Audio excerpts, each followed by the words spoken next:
Good morning and welcome to SimWorld today, May 26th. It is the quad. It is morning of the quad. We will have Xavier and SMU. We will have UCLA and Alabama going at it later tonight.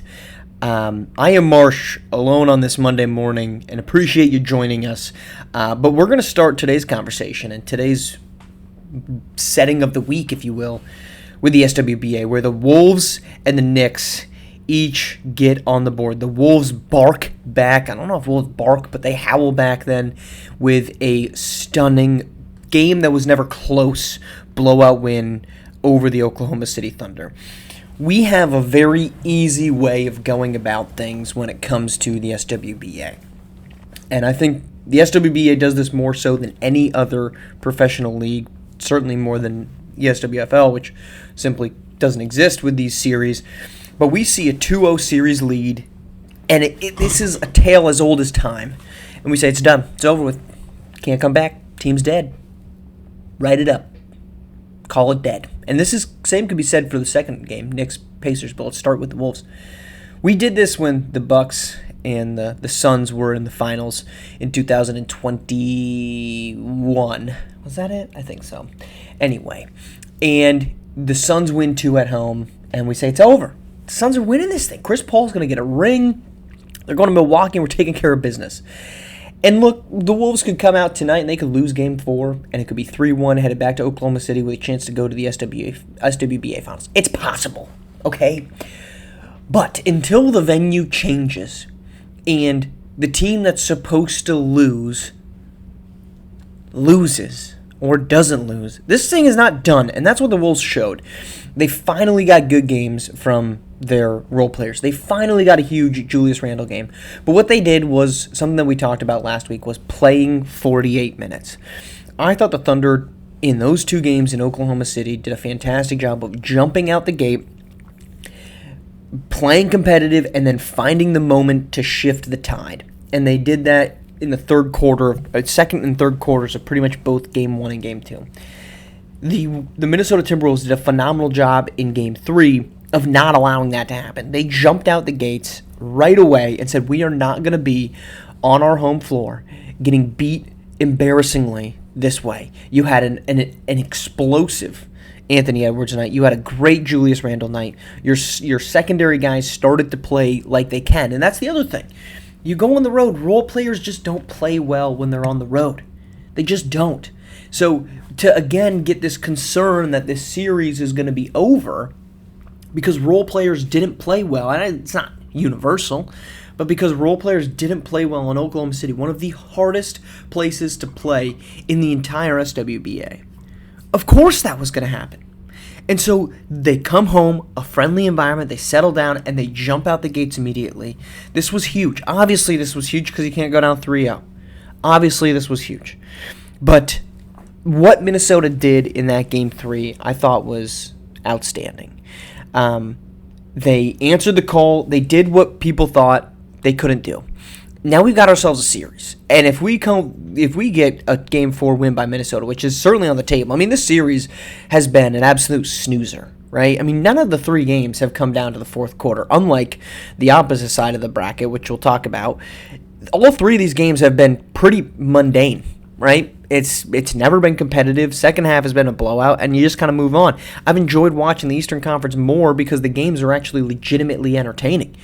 That's not the case in the West, and yet we're sitting there at 2-1 with a chance for the Wolves to tie this thing up at 2 apiece, headed back home. Everything is on the table. Wolves have got a shot so long as Anthony Edwards and Julius Randle are playing well. Let's go to the New York Knicks, and this was the cat game. The Karl Anthony Towns fourth quarter, I think he had at least 20 plus in the fourth quarter alone. He was absolutely stunning in a game that Jalen Brunson deals with foul trouble. Karl Anthony Towns deals with foul trouble. This entire roster, seemingly, was dealing with foul trouble. I think Miles McBride, their 6th man, was dealing with foul trouble. And it did not matter. Because Karl Anthony Towns, with an explosive fourth quarter, this is why you went out and got Karl Anthony Towns. right? And this is why coming into the series, I picked the Knicks to win, because I thought the depth of this team was so much deeper than the depth of the Pacers. Now, the Pacers got a really good game from, I shouldn't say really good, got a good game from Pascal Siakam, but they didn't really get a really great game from anybody else, right? Halliburton played well, but you don't watch that game back. TJ McConnell played really well. You don't watch that game back and say, I remember this about the Pacers. It was just the Pacers were forcing turnovers, getting out in transition in that first half, and that's why they led by, I think, at one point 20. But this is the benefit of the Knicks. If Jalen Brunson isn't cooking, and look, did not get a lot of foul calls. I thought a lot of the no calls were great no calls. Feels like we're regressing to the mean, back to, not every single piece of tiny little contact should end up being a personal foul. And when Jalen Brunson is not getting foul calls, he's certainly a different basketball player. I don't think there's any debate to that. He was a different basketball player when he's not the one drawing fouls, when he's not getting to the free throw line, when he's not setting the pace, and when he's in foul trouble. And the Knicks needed something. And Karl Anthony Towns in that fourth quarter, and really it started in the third. McBride checks back in, and you could feel the energy shift, because the Pacers want to play fast as can be. They've got a great guy in Tyrese Halliburton that can do that. The Knicks don't. The Knicks want to be methodical. They want to play slow. And when Jalen Brunson was not out there because of foul trouble, they couldn't get into that rhythm, and it really felt like when Miles McBride stepped on the floor, the spark occurred for this team. They suddenly started playing. They said, okay, Indiana, you want to play fast? We'll play fast. We'll meet you with that. Bang, bang, bang. Let's get some buckets. Let's get up and down the floor. That seemed to spark Karl Anthony Towns, because he was not playing that way early on, especially in that first three quarters, until the fourth quarter, when he really said, it's either I play great right now, and I'm the second highest paid guy on this team. I'm the guy that's relied upon to be the number 2. Either I play great or we're going 3-0. And that means we're done. That means we're done, because no team has ever come back from down 3-0. And he answered the call. He shifted this series. Now, I thought the Knicks, this after game 1. I thought before the chaotic comeback by the Pacers, I thought the Knicks outplayed the Indiana Pacers until those final 2 minutes for about 3 minutes, right? They played this really good run that got them a lead. They got up by double digits, and they just kind of coasted in that until everything that happened in the final 2.5 minutes of action. I thought game 2 was very similar. They played very even. I think the Knicks look at this and say, we are 1 2-minute stretch away from being up 2-1, where we should be. And 2-1 Knicks just feels, when you watch this game, it feels kind of right. Or when you watch the series, it feels right. But now they're down 2-1. This was they needed to get that fourth quarter, and they got it. But if I'm New York, I feel like we have outplayed Indiana for longer stretches of this game. We've outplayed them for longer stretches of the series. We've kind of each gotten this game that we shouldn't have won, and now we're sitting here at 2-1. And if you can get this win, I mean, people were talking about how electric of an environment Game 6 of the conference semifinals was against Boston. If you can beat Indiana and you put the Pacers on their heels, because in those first 2.5 quarters, the Pacers were feeling themselves. They're staring down. We're going to the SWBA finals for the first time since, 2001, I think. 2000, maybe. We are playing the best basketball we've ever played. Tyrese Halliburton is an MVP. He's all SWBA. He is everything that people thought he was not. You tie this thing up if you're New York, and you start putting some doubt into the minds of the Pacers, and you start to say, you guys might not be as good as you are. You might not be as swaggered out as you think you are. And now you got to come to MSG, who has shown they're ready to pop off if they need to. They're ready to go. And the Pacers, that's if you're the New York Knicks, that's what you want to do. You want to put the Pacers on their heels, and you got an opportunity to do that in Game 4. All right, let's head to SimWorld U again. We have the quad tipping off tonight at 8 and 9:30. SMU and Xavier, of course, and Alabama, UCLA in what should be a great matchup.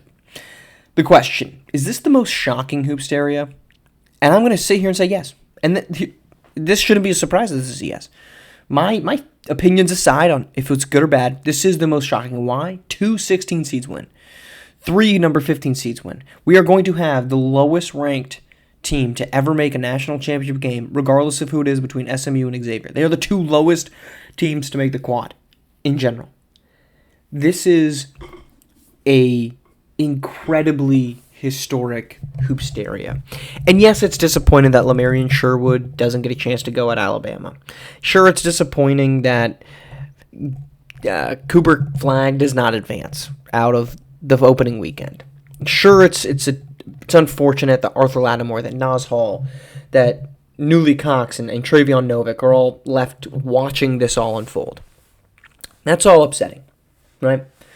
But in its place, we've been blessed with McAllen Duval and Cam Jones. We've been blessed with the arrival of all of Xavier, who again now their track record, Super 16, Grade 8, now to the quad over the last 3 seasons. Sean Miller's been doing a phenomenal job. We'll probably get looks. Can I just say maybe he doesn't need to leave Xavier? Maybe there's no need for him to leave Xavier because it's a really good program and a solid conference, and he's made them really good.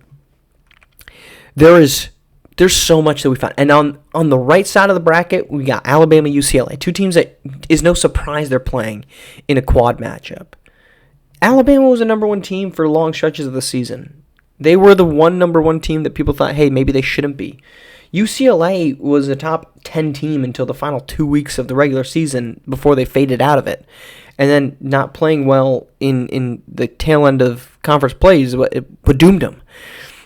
That one all makes sense.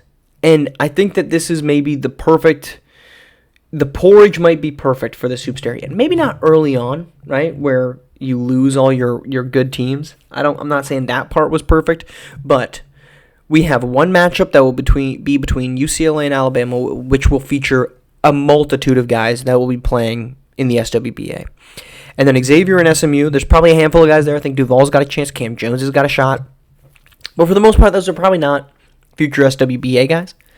And yet we're still going to get that matchup. And it's almost this perfect dichotomy of, do you want the upsets? Well, we've got a matchup for you. 2 of the biggest upsets in college basketball history. Do you like the traditional powers? Well, we've got that for you on the other side. All of that makes this the most shocking, but maybe the most entertaining hoopsteria in SimWorld U history.